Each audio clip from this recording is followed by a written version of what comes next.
Supreme Chancellor Mech Thor remembered the day with perfect clarity. The day the Galactic Unity Council made its greatest mistake.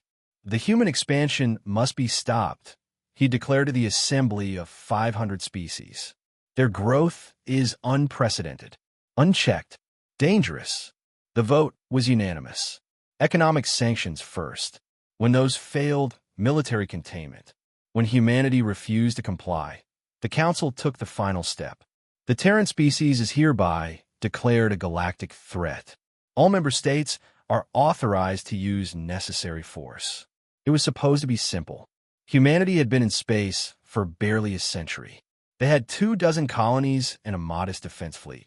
The Council commanded 3,000 species, millions of ships, resources beyond calculation. The war would be over in months. That was 5 years ago. Now Mech Thor stood in the emergency session chamber, watching casualty reports scroll past. The numbers didn't make sense. They never had. How, he demanded. How is this possible? Ambassador Quintal from the Keshri fleet spoke, her voice heavy with defeat. Because they were ready, Chancellor. Not ready for this war. Ready for any war. All wars. Wars we can't even imagine. Explain. She pulled up human historical records.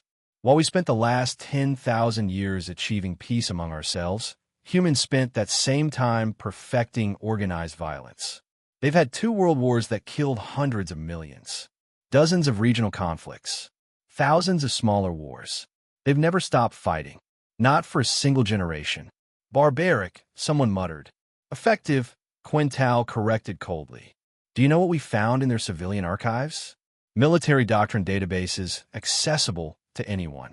Tactical simulations taught in schools. Strategy games played by children. Their entertainment media is saturated with war scenarios.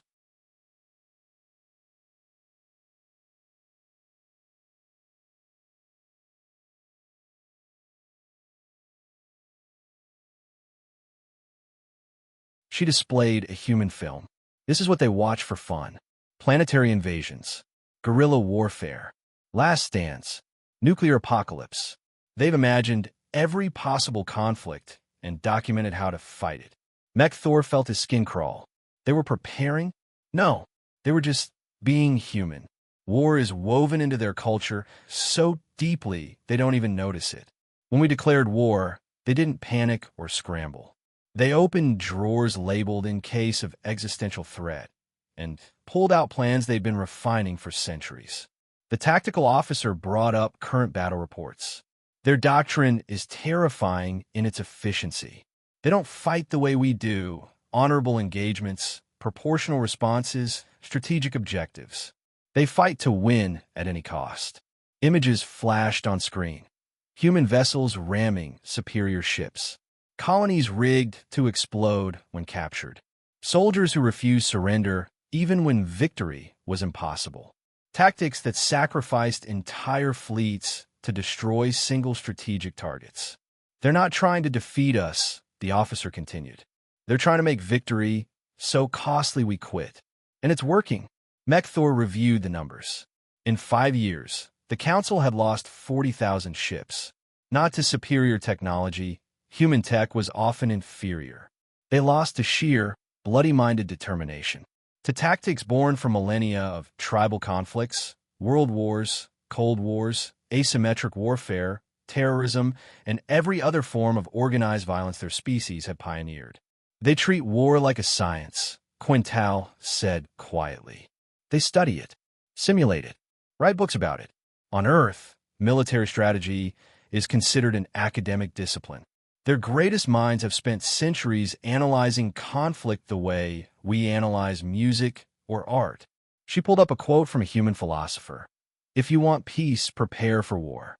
We prepared for peace, she said. They prepared for everything else. A transmission request interrupted. Now his smile was different. Knowing. Chancellor Mech Thor, he said pleasantly. My government has authorized me to discuss terms. Surrender terms? Mech Thor asked hopefully. Ours or yours? Wilson's expression didn't change. Because I should mention, we've run the projections. At current attrition rates, will outlast the Council's political will in approximately 18 months. Your species have enjoyed peace so long you've forgotten what war costs. We never forgot. He leaned forward. Here's what we'll accept: full autonomy, reparation for damages, and council membership with veto power. Or we continue until your governments collapse from internal pressure to end a war they can't stomach anymore. You're bluffing. Chancellor, we have a saying: amateurs talk strategy. Professionals talk logistics. We've been doing logistics for 5,000 years. We know exactly how long we can sustain this. The question is, do you? Mech-Thor looked at his council, saw the exhaustion, the protests from member worlds, the economic strain, the casualties mounting